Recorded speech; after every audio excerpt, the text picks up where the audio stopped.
Hello guys, welcome to our YouTube channel AVS Academy. I am Vedveer and we are preparing for UGC NET Commerce Management and PGT Commerce. So guys, last class में हम लोगों ने कुछ basic concept of commerce के बारे में हम लोगों ने डिस्कस किया था कि हमारा सिलेबस क्या क्या है और कौन कौन सी यूनिट्स में डिवाइडेड है। तो चलिए आज की वीडियो जो है उसकी कंटिन्यू वीडियो है जिसमें हम लोग डिटेल एनालिसिस करेंगे सिलेबस के बारे में कि कौन सी यूनिट में कौन कौन से टॉपिक ऐसे हैं जो हमारे इम्पॉर्टेंट हैं और कौन कौन से सेगमेंट में हमारा जो एंटायर यूनिट है वो डिवाइडेड है। तो चलिए आज की वीडियो में हम आगे बढ़ते हैं। हम कौन कौन से कोर्सेज ऑफ़र करते हैं आपको, UGC NET commerce, UGC NET management and PGT commerce. So जो लोग हमारे चैनल पर न्यू हैं वो हमारे चैनल को लाइक करें, शेयर करें, सब्सक्राइब करें और आपके नोन और रिलेटिव में जितने भी लोग जान पहचान के हैं उनके साथ में हमारी वीडियोस को ज़्यादा से ज़्यादा शेयर करें ताकि उससे रिलेटेड इन्फॉर्मेशन उनको मिल सके और हमारा जो भी अपडेट आता है वो आपको इसके साथ में मिलता रहेगा वीडियो के साथ में। तो हमारे जो भी नए नए कोर्सेज अपडेट होते रहते हैं वो हमारे चैनल पर उनकी प्लेलिस्ट आपको मिल जाएगी और जो लोग हमारे कोर्स में एडमिशन लेना चाहते हैं वो गिवन नंबर्स पे हमें कांटेक्ट कर सकते हैं और हमारे अपकमिंग बैचेस को ज्वाइन कर सकते हैं। चलिए अपने बारे में थोड़ा सा इंट्रोडक्शन दे देता हूँ। I am Vedveer and I am UGC NET management commerce qualified as well as MBA, MCOM and BCom। That's all for me. And तो सबसे पहले हम बात करेंगे यूनिट 1 की। तो यूनिट 1 में हमारे दो सेगमेंट डिवाइडेड हैं। Number 1 business environment and international business.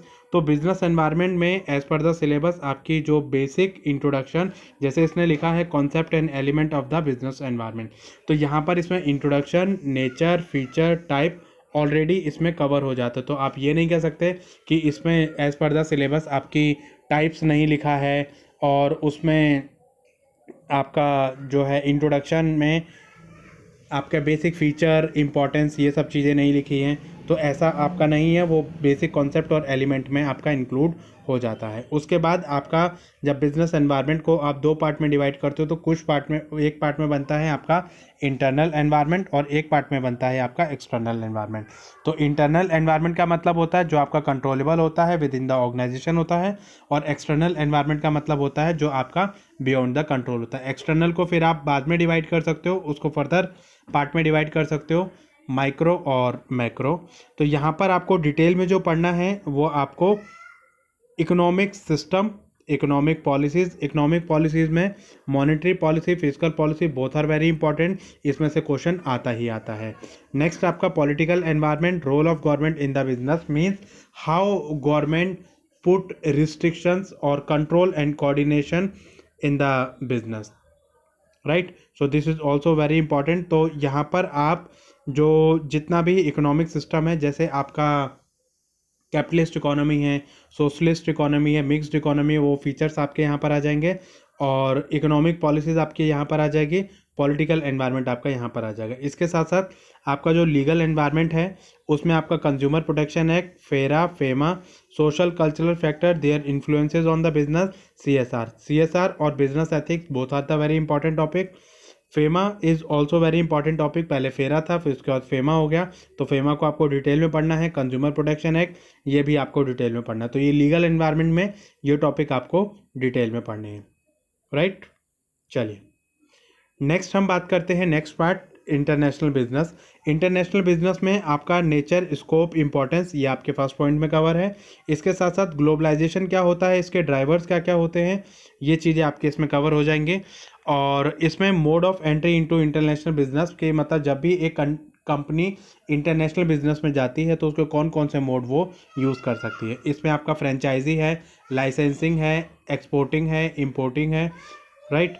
और आपका टर्न की प्रोजेक्ट है, आपका स्ट्रेटजिक अलाइंसेस है, ये सारी चीज़ें आपकी इसमें कवर होने वाली। तो इनको एक एक टॉपिक को आपको डिटेल में पढ़ना है। लाइसेंसिंग क्या होती है, फ्रेंचाइजी क्या होती है, मर्जर क्या होता है, एक्विजिशन क्या होता है, जॉइंट वेंचर क्या होता है, टर्न की प्रोजेक्ट क्या होता है, इसमें से कई बार आपके क्वेश्चन आ जाते हैं। नेक्स्ट इंपॉर्टेंट जो टॉपिक है वो है आपका थ्योरीज ऑफ इंटरनेशनल ट्रेड। इसमें से थ्योरीज में से हमेशा एक बार एक एक ना एक क्वेश्चन आपको ज़रूर मिलेगा, चाहे वो आपकी मैचिंग मिले, चाहे वो आपकी स्टेटमेंट मिले कि कौन सा टॉपिक आपके लिए कौन सी थ्योरी किसने दी थी, कौन सा जो है वो आपकी मॉडर्न थ्योरी है और कौन सी क्लासिकल थ्योरी है। तो ये चीज़ आपकी इसमें आ जाती है। नेक्स्ट जो चीज़ आती है वो आती है government intervention in the international trade, मतलब आपके बैरियर्स ऑफ इंटरनेशनल ट्रेड हम इसको कह सकते हैं। What are the various tariff और barriers that are imposed by the government to prevent the import or export from the country, right? तो यहाँ पे इंडिया की जो फॉरेन ट्रेड पॉलिसीज़ है ये भी आपको ध्यान रखनी है कि इंडिया की जो फॉरेन ट्रेड पॉलिसी है वो कौन सी चल रही है। जब आप गवर्नमेंट के इंटरवेंशन पढ़ोगे उसी के साथ साथ आप इंडियन जो है फॉरेन ट्रेड पॉलिसी वो भी आपको पढ़नी पड़ेगी। नेक्स्ट है आपका FDI, FPI, FII, ये जो है ये भी बहुत इंपॉर्टेंट है। FDI का बहुत छोटा सा टॉपिक यहाँ पर गिवन है, लेकिन ये आपको डिटेल में पढ़ना है। FDI क्या होती है, कितने टाइप की होती है, कौन कौन सेक्टर में FDI कितनी अलाउड है, तो ये चीज़ आपको यहाँ पर पढ़नी है। नेक्स्ट उसके बाद cost and benefit of FDI to home country and host country. Home country जहाँ की ओरिजिनेटेड कंपनी है और होस्ट कंट्री जहाँ पर वो बिजनेस ऑपरेट कर रही है। ट्रेंड्स क्या क्या हैं FDI के, इंडिया की पॉलिसी क्या है FDI को लेकर, ये चीज़ें भी आपको पढ़नी है। नेक्स्ट आपका जो इम्पोर्टेंट टॉपिक है वो है आपका balance of payment, importance and component of balance of payment. इसमें आपका balance of trade already include हो जाएगा। तो बैलेंस ऑफ पेमेंट के जो टाइप्स ऑफ अकाउंट बनते हैं, जैसे कैपिटल अकाउंट है, करंट अकाउंट है, ऑफिशियल रिजर्व अकाउंट है, इसके बारे में भी आपको डिटेल में पढ़ना है, ठीक है। और उसमें फिर आपका करंट अकाउंट में क्या क्या आता है, कैपिटल अकाउंट में क्या क्या आता है और आपका ऑफिशियल रिजर्व अकाउंट में क्या क्या आता है, तो ये चीज़ आपकी इंपॉर्टेंट है, राइट। तो इसको इंपॉर्टेंट मार्क आप कर सकते हैं। नेक्स्ट है आपका regional economic integration, most important topic, इसमें से क्वेश्चन आपका आता ही आता है। इसमें लेवल्स जो है वो मोस्ट इंपॉर्टेंट है। लेवल्स आपके सीक्वेंस करने के लिए पूछे जाते हैं या आपका कई बार लेवल्स में से क्वेश्चन आपका आता है। इसके कुछ एग्जाम्पल हैं, जैसे एशियान है, सार्क है, नाफ्ता है, साफ्ता है, ईयूज़ है। तो ये इनके डिटेल्स में क्वेश्चन आते हैं कि किसमें कौन से रीजनल इकोनॉमिक इंटीग्रेशन में कितने मेंबर्स हैं, कौन सी नई कंट्री ऐड हुई है और इसका ऑब्जेक्टिव क्या है, कौन कौन सी इसकी कंट्री मेंबर हैं, इस तरह के क्वेश्चन आपके इसमें आते हैं। नेक्स्ट जो इंपॉर्टेंट टॉपिक है वो है आपका इंटरनेशनल इकोनॉमिक इंस्टीट्यूशन। इसमें world bank IMF most important है, इसमें Brayton would conference most important है, अंकटेड इज़ ऑल्सो मोस्ट इंपॉर्टेंट, और आपका WTO के फंक्शन, ऑब्जेक्टिव और आपके एग्रीमेंट ऑफ WTO ये आपका इंपॉर्टेंट है। इसमें गेट्स, ट्रिप्स इनकी फुल फॉर्म्स जो है वो बहुत इंपॉर्टेंट है। ट्रिप्स क्या काम करता है, ट्रिम्स क्या काम करता है और ये कहाँ कहाँ पर किस किस तरीके से इसकी फंक्शनिंग रहती है। तो ये आपका जो यूनिट 1 है वो 2 पोर्शन में सेपरेटेड है, बिजनेस एनवायरनमेंट और इंटरनेशनल बिजनेस। तो ये मैंने आपको बताया कि दोनों पोर्शन जो वो अलग अलग पोर्शन की तरह स्टडी करने हैं। बिजनेस एनवायरनमेंट पहले एक सेपरेट यूनिट थी और इंटरनेशनल बिजनेस एक सेपरेट यूनिट थी। चलिए नेक्स्ट जो यूनिट है हमारी accounting and auditing. Accounting and auditing में जितना भी आपने ग्रेजुएशन और PG में पढ़ा है वो सारी चीज़ें आपके इसमें कवर हो जाती है। जैसे बेसिक अकाउंटिंग प्रिंसिपल हैं, इसमें आपका कॉन्सेप्ट और कन्वेंशंस ये चीज़ें आपकी इसमें आ जाएंगी। अच्छा, यहाँ पर आपका जो नेचर, बेसिक, ऑब्जेक्टिव, फंक्शन, ये सारी चीज़ें आपकी बेसिक अकाउंटिंग प्रिंसिपल के साथ ही आपकी कवर हो जाएंगी। इसके बाद आपका पार्टनरशिप अकाउंटिंग है। पार्टनरशिप अकाउंटिंग में आपका एडमिशन, रिटायरमेंट, डेथ, ये छोटे छोटे टॉपिक लिखे हुए हैं। इसी में आपका पार्टनरशिप डीड आ जाएगी। पार्टनरशिप डीड के जो है पार्टनर्स कितने टाइप के होते हैं ये सारी चीज़ आ जाएंगी। एडमिशन कैसे होता है, एडमिशन में आपका जो कैलकुलेशन पार्ट आपका आ जाएगा और रेशो कैलकुलेशन यहाँ पर मोस्ट इंपॉर्टेंट है क्योंकि रेशो में से क्वेश्चन हमेशा आपका आता ही आता है। नेक्स्ट है आपका रिटायरमेंट, डेथ और डिसोल्यूशन ऑफ पार्टनरशिप फर्म और insolvency, dissolution of partnership and insolvency of partnership firm, ये मोस्ट इंपॉर्टेंट टॉपिक है, इसमें से आपका क्वेश्चन आता ही आता है। नेक्स्ट आता है आपका कॉर्पोरेट अकाउंटिंग। कॉर्पोरेट अकाउंटिंग में जितना भी आपने कॉर्पोरेट अकाउंटिंग में इशू ऑफ शेयर, फॉरफीचर और आपका types of share, liquidation of company, acquisition, merger, amalgamation, इसमें से एक्विजिशन अमलगमेशन में से थ्योरी आएगी आपकी, इशू फॉरफीचर और री इशू में से प्रैक्टिकल पोर्शन आएगा। इसमें से बोलेगा कैपिटल रिजर्व को कैलकुलेट करने के लिए बोलेगा कि इसमें से कैलकुलेट करके बताइए कैपिटल रिजर्व कैसे निकलता है। नेक्स्ट आपका holding company account, theory portion. Cost and management accounting में marginal costing practical, break even analysis practical, standard costing practical, budgetary control theory, process costing ABC costing और costing for decision making cycle, life cycle costing, ये सब आपका theory portion है। तो यहाँ पर जो आपका प्रैक्टिकल पोर्शन आता है एडमिशन, रिटायरमेंट, डेथ और आपका कैलकुलेशन ऑफ रेशो और इशू फॉर फीचर रीशो, इसमें से प्रैक्टिकल आता है आपका। और आता है आपका मार्जिनल कॉस्टिंग, इसमें आपका सीवीपी एनालिसिस आ जाएगा, ब्रेक इवन पॉइंट आ जाएगा, पीवी रेशो आ जाएगा और स्टैंडर्ड कॉस्टिंग, ये स्टैंडर्ड कॉस्टिंग में से आपका प्रैक्टिकल पोर्शन आता है। चलिए नेक्स्ट है target costing, kaizen costing, JIT, ये सब हमारा थ्योरी पोर्शन है। फाइनेंशियल स्टेटमेंट एनालिसिस में ratio practical as well as theory, fund flow analysis ये थ्योरी पोर्शन है, cash flow analysis theory portion है। बट कभी कभी कैश फ्लो में से आपको पूछ लेता है कि कैश फ्लो की जो एक्टिविटीज़ होती है, 3 तरीके की एक्टिविटी होती है, कौन कौन सी, ऑपरेटिंग, इन्वेस्टिंग, फाइनेंसिंग। तो कभी कभी एक छोटी छोटी क्वेश्चन दे देगा आपको और बोल देगा इनसे कैलकुलेट करके बताइए ज़रा कि कहाँ कहाँ से ऑपरेटिंग एक्टिविटी कैलकुलेट करोगे, फाइनेंसिंग एक्टिविटी कैलकुलेट करोगे और इन्वेस्टिंग एक्टिविटी कैलकुलेट करोगे। नेक्स्ट आपका human resource accounting, inflation accounting, environmental accounting, ये सब हमारा थ्योरी पोर्शन है। उसके बाद है हमारा इंडियन अकाउंटिंग स्टैंडर्ड IFRS, ये आपका यहाँ पर आपका आ जाएगा थ्योरी पोर्शन। लेकिन इसमें से ये इंपॉर्टेंट है अकाउंटिंग स्टैंडर्ड, ये आपके आते ही आते हैं। नेक्स्ट जो आपका पोर्शन इसमें ऐड कर रखा है ऑडिटिंग, ऑडिटिंग यहाँ पर आपका आ जाएगा नेक्स्ट पोर्शन। ऑडिटिंग में आपका इंडिपेंडेंट फाइनेंशियल ऑडिट, इसमें आपका जो ऑडिटिंग का जो बेसिक है, बुक कीपिंग वगैरह ये सारा आपका आ जाएगा इसमें। Vouching, verification, valuation of assets and liability ये आ जाएगा और आपके रिसेंट ट्रेंड्स आ जाएंगे। इसी के साथ साथ आपकी क्वालिफिकेशन और आपकी डिसक्वालिफिकेशन और आपका ऑडिट रिपोर्ट, ठीक है, ये आपका आ जाएगा। और आपका रिमूवल कैसे किया जाता है, अपॉइंटमेंट कैसे किया जाता है, उसका राइट्स, ड्यूटी, रिस्पॉन्सिबिलिटी, ये सब चीज़ें आपकी जो वो ऑडिटिंग के बेसिक उसमें आ जाएंगे। ठीक है, ये यूनिट नंबर 2। नेक्स्ट हम बात करेंगे यूनिट नंबर 3 की। यूनिट नंबर 3 है आपके बिजनेस इकोनॉमिक्स। तो बिजनेस इकोनॉमिक्स में जो भी आपने बेसिक पढ़ा है माइक्रो इकोनॉमिक्स, वो आपका सारा यहाँ पर कवर होने वाला है कि फर्म का ऑब्जेक्टिव क्या रहता है, डिमांड क्या रहती है। डिमांड में आपका इलास्टिसिटी ऑफ डिमांड अपने आप में एक बड़ा टॉपिक है, लॉ ऑफ डिमांड अपने आप में एक बड़ा टॉपिक है और रिलेशन ऑफ AR-MR ये आपका इसमें आ जाएगा। और उसके बाद नेक्स्ट आता है आपका कंज्यूमर बिहेवियर, इसमें यूटिलिटी एनालिसिस आ जाएगा। यूटिलिटी एनालिसिस में कार्डिनल यूटिलिटी और ऑर्डिनल यूटिलिटी दोनों को पढ़ना है। इंडिफरेंस कर्व एनालिसिस ये आपको पढ़ना है। बजट लाइन आपको पढ़ना है। इसके साथ साथ आपको consumer equilibrium with the help of indifference curve and budget line ये आपको पढ़ना है। और आपका consumer equilibrium in case of 1 commodity, consumer equilibrium in case of 2 commodity, ये मोस्ट इंपॉर्टेंट है, इसमें से क्वेश्चन आपका बनता ही बनता है। और इसके साथ साथ आपका जो है एक्सपेंशन इन डिमांड और एक्सटेंशन इन डिमांड कर्व, ठीक है, ये चीज़ आपकी आ जाएगी। इसमें से कई बार आपका क्वेश्चन आ जाता है। नेक्स्ट आता है law of variable proportion, return to scale, most important. Theory of cost, इसमें से आपका short run, long run cost, इसके कर्व की शेप वगैरह ये आपको ध्यान रखनी है। और कौन कौन सी कॉस्ट आपकी इसमें आएंगी, शॉर्ट रन में कौन कौन सी कॉस्ट रहती है। शॉर्ट रन में आपका जो फिक्स कॉस्ट और वेरिएबल कॉस्ट दोनों रहती है और लॉन्ग रन में आपकी फिक्स सारी कॉस्ट आपकी वेरिएबल हो जाती है, फिक्स कॉस्ट आपकी नहीं रहती है। प्राइस डिटर्मिनेशन मोस्ट इंपॉर्टेंट, इसमें से क्वेश्चन आपको मिलेगा ही मिलेगा।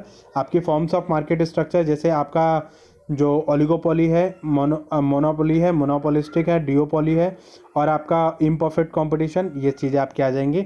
ठीक है, इसमें से आपका डिफरेंशिएशन थ्योरी दोनों आपका आ जाता है कई बार। और फीचर्स जो है वो आपको पढ़ के ज़रूर जाने हैं और प्राइस डिटर्मिनेशन पढ़ के जाना है। ठीक है, मोनोपोली में क्या क्या रहेगा आपका और प्राइस डिटर्मिनेशन आपका कैसा कैसा रहेगा, प्राइस डिस्क्रिमिनेशन क्या होता है।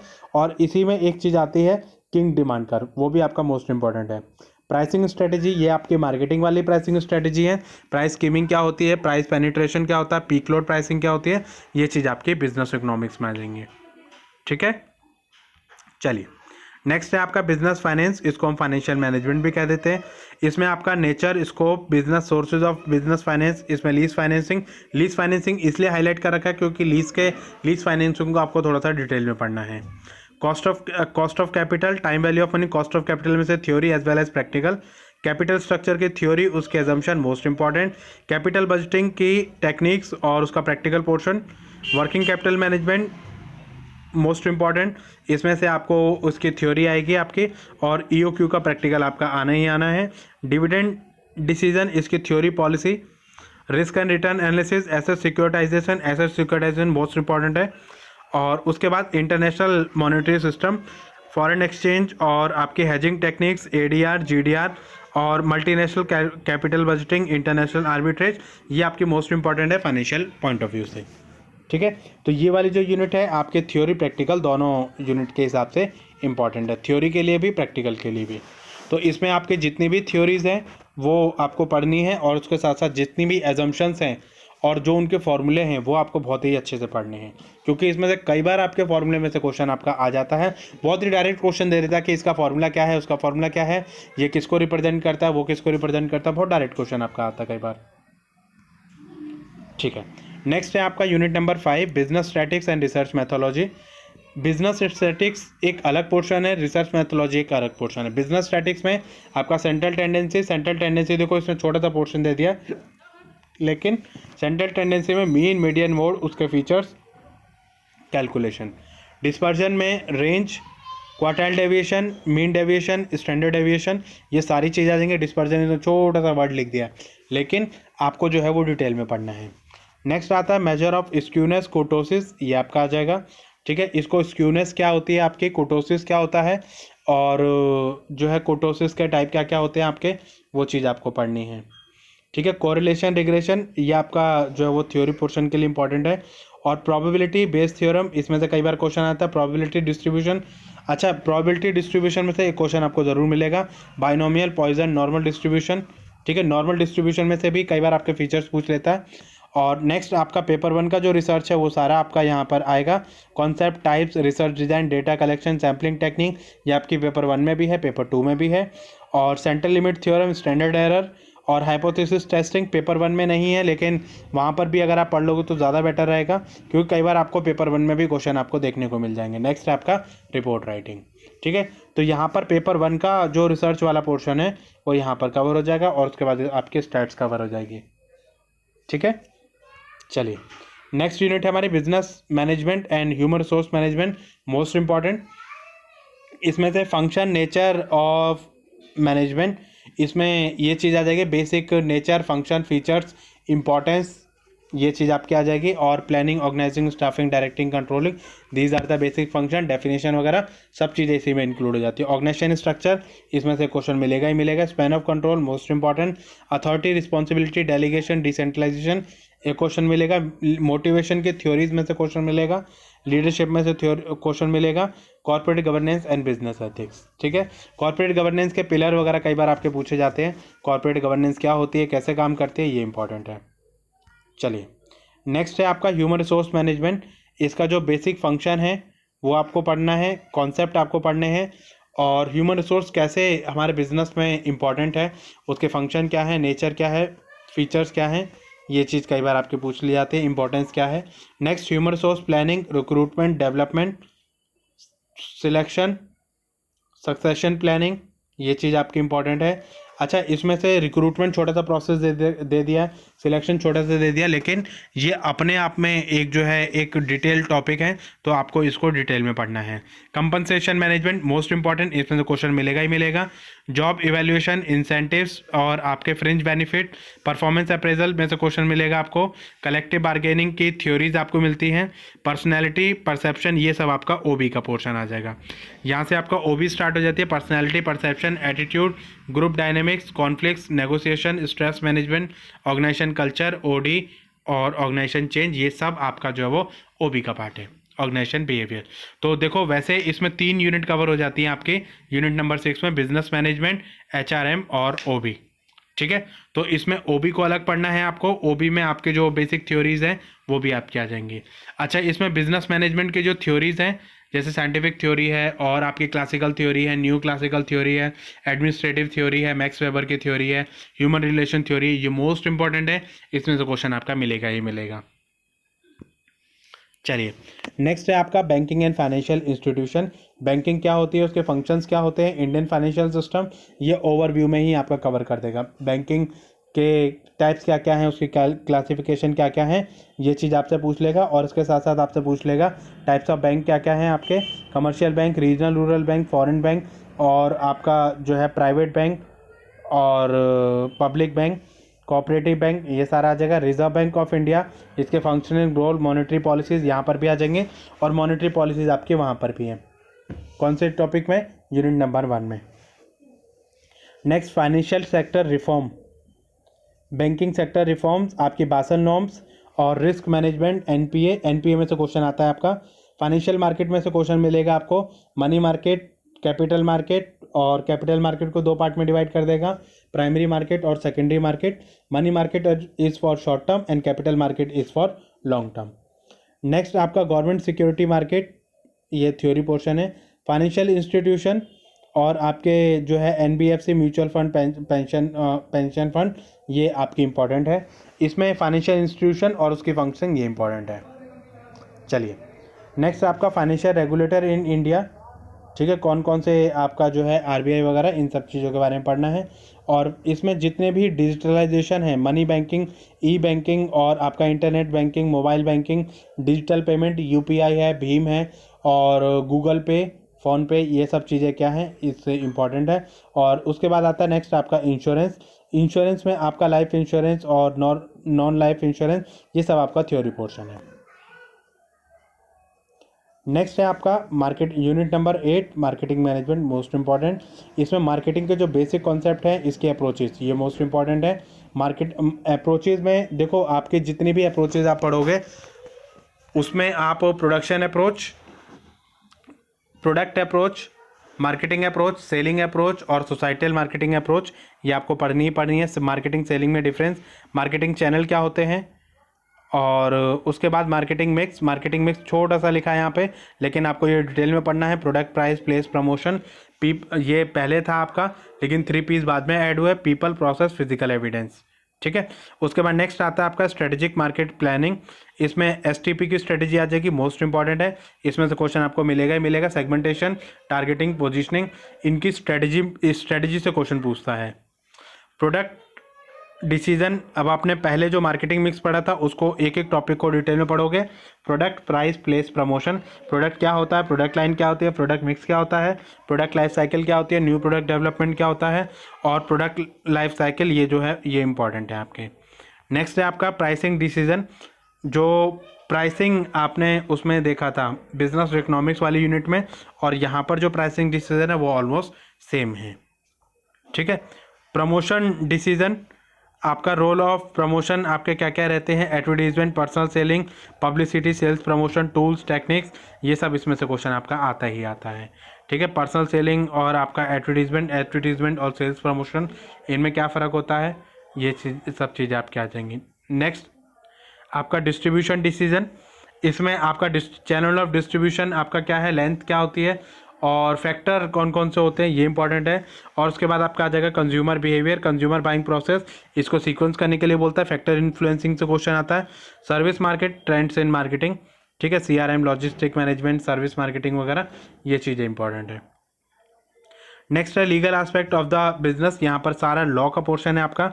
इसमें इंडियन कॉन्ट्रैक्ट एक्ट, ये चीज़ें इंपॉर्टेंट है, 1872। उसके बाद स्पेशल कॉन्ट्रैक्ट में आपका indemnity, guarantee, bailment, praise, contract of agency, ये 5 चीज़ें आपके लिए इंपॉर्टेंट है। एलिमेंट ऑफ वैलिड कॉन्ट्रैक्ट, ये इंपॉर्टेंट है। फ्री कंसेंट इंपॉर्टेंट है।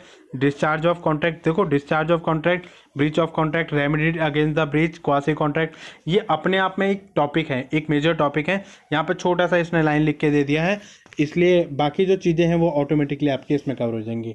इसी से एक नया एक्ट निकला आपका, सेल ऑफ गुड एक्ट 1930, ठीक है। इसमें सेल और एग्रीमेंट टू सेल और डॉक्ट्राइन ऑफ कैविएट एम्प्टर को आपको पढ़ना है।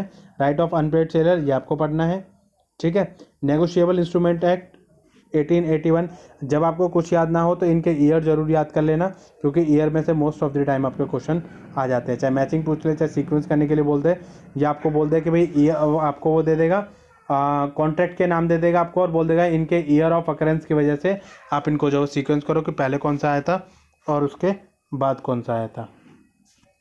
चलिए, उसके बाद आपका नेक्स्ट है आपका कंपनी एक्ट 2013। ठीक है, इसमें जो भी लेटेस्ट अमेंडमेंट है वो आपको पढ़नी है। LLP आपको पढ़ना है, कॉम्पिटिशन एक्ट 2002, IT एक्ट 2000, इसमें साइबर क्राइम उसकी पेनल्टी, RTI एक्ट 2005 और IPR patent trademark copyright emerging issue हमारे क्या क्या है इंटेलेक्चुअल प्रॉपर्टी में, और आपका GST मोस्ट इंपॉर्टेंट है आपका, जिसमें से क्वेश्चन आपके आते ही आते हैं। GST हमारे कौन से मॉडल पे काम करता है, GST के टाइप्स क्या क्या होते हैं, और अगर एक कंपनी को, ये टॉपिक रहेगा आपका कि अगर एक कंपनी GST लेती है तो उस पर कौन कौन से टॉपिक में उसको कवर करेगी, और कितना पोर्शन आपका सेंट्रल गवर्नमेंट को जाएगा, कितना पोर्शन आपका स्टेट गवर्नमेंट को जाएगा, इसमें से क्वेश्चन आपका आता है। नेक्स्ट है यूनिट नंबर 10। ये है आपकी income tax and corporate tax planning. ये आपके दो पार्ट में डिवाइडेड है, इनकम टैक्स और कॉर्पोरेट टैक्स प्लानिंग। वैसे तो 3 पार्ट हैं इसके। इनकम टैक्स का आपका जो बेसिक कॉन्सेप्ट है वो रेजिडेंशियल स्टेटस टैक्स इंसिडेंस, ये आपका आ जाएगा। Exempted income, agriculture income, computation of taxable income under the various head. Under the various head का मतलब क्या है, आपके जो 5 हेड्स ऑफ इनकम है, यानी income from salary, income from house property, PGBP, capital gain और इनकम फ्रॉम अदर सोर्स।